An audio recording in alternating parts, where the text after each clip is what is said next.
Good afternoon, everyone. It is a pleasure to see you here. My name is John Mugo. I work in Kenya, and I've come to tell you a story about the work that we've been doing for 5 years, Uwezo, a Kiswahili word that stands for capability. We have been moving around villages, working with ordinary citizens. And so I'm here to tell you the story about real people who have conducted the Uwezo assessment, walked from household to household, ordinary citizens who have now come in a movement that is trying to improve the quality of primary education across East Africa. Now, where we are coming from is a movement of what we can call an attempt to universalize primary education across East Africa, which started in Uganda in 1997, moved to Tanzania in 2001, and culminated in Kenya in 2003. What we have at the moment across the three countries is a lot of schooling, but we have evidence also to show that that investment in terms of expanding access has not been matched by resources in terms of improving and matching it with quality. So we have a lot of investment going into it, both public and private, but then the outcomes of learning have not measured up. So we tried to come up with an adaptation of what ASA was doing in India. We called it Uwezo, trying to come up with an assessment and an engagement of ordinary people to measure, but also to turn that round into action. So our mission was based around citizens and the belief that change will come through people rather than through systems and bureaucracies. And simple assessment that ordinary people can do rather than expert assessments. Instant feedback, assessing children at the household so that you can engage. Parents and neighbors can participate, can listen.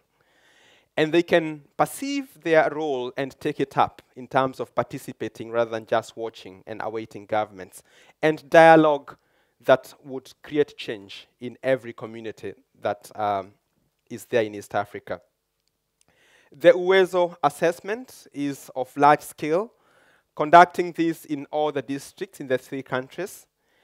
We work on a sample of 30 villages in every district, and in every village that we go to, we assess children in 20 households, children who are aged between 6 and 16 years, basically targeting children of primary school going age. We assess over 350,000 children every year in over 150,000 households. But we also move to the schools to conduct school surveys and link those two data sets to make meaning around how schooling and learning is happening. We have conducted this every year since 2009. We have grown in scale, but what is most exciting is the development in participation of ordinary people in terms of building their capacities to assess children using simple tools and moving from household to household each year. What is unique about the Uwezo assessment is the fact that we conduct this assessment at the household, different from the many other assessments that are conducted at the school, so that parents can listen to, parents can talk, parents can hear their children reading and observe them doing math. And this assessment is conducted by who we call the Uwezo volunteers, 2 in each village, ordinarily living or coming from that village. And they move to the households one at a time, assessing children. The story that I bring, though, is that when we started, the assumption was that we would use the Uwezo assessment to build bottom-up pressure so that the state can take action and bureaucracies can respond to improve the quality of learning. We put together people to participate in this in terms of assessing children, the Uwezo volunteers.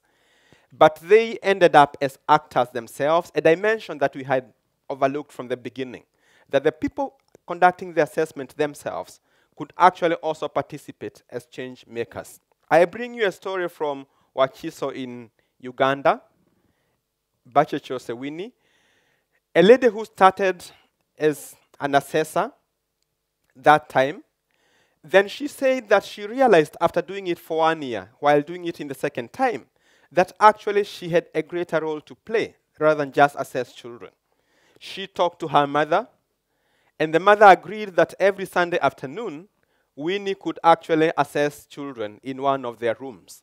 And so they would come, the village children would come to their home, they would be assessed, and then she would be offering reading assistance to the children. And this story is continuing, and she formed a kind of a reading group among children in her own village. Or the story of Kennedy in Homa Bay, Kenya, who, after walking through the villages in his district, thought that actually more people could come in. Citizens, parents, neighbors, women groups could come in. And he formed what he called Rafiki wa Elimu in Kiswahili, or Friends of Education, groups in every village, so that they would sit together at specific times and assess what is wrong and what could be improved with the education in their own village, and decide on a course to take, and decide to do something. And right now, he has stories to tell about groups of Friends of Education that he has formed in more than 29 villages across the district. The story of Mahmoud at the coast of Kenya in Kwale, who again started up as an assessor in a school that has a difficult name, Maroferofereni.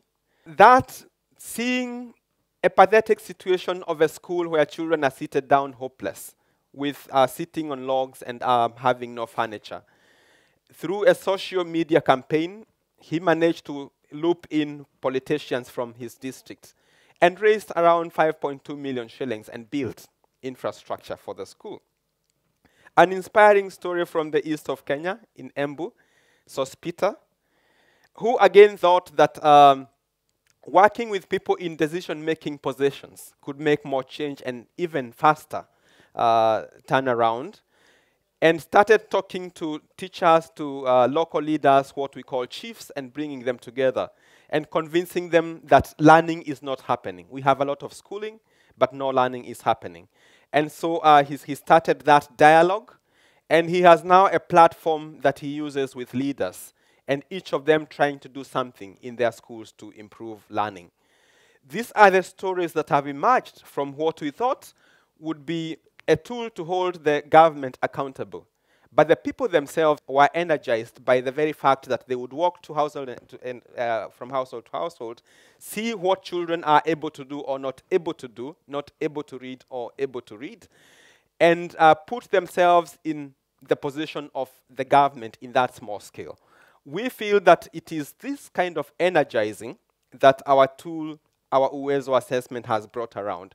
We do not have the count, any evaluation that is systematic to say that it is 1,000, but we feel that actually we were wrong, and we have discovered a lot along the way, that ordinary people have actually a lot of potential in doing something. And it is the sum total of these little things that are done by ordinary people across East Africa that can create that platform, that big change that we are looking for. So we have stories, many of them, about ordinary citizens trying to do something where they are. And what we know is that change will happen one village at a time, but also one child at a time. Thank you so much.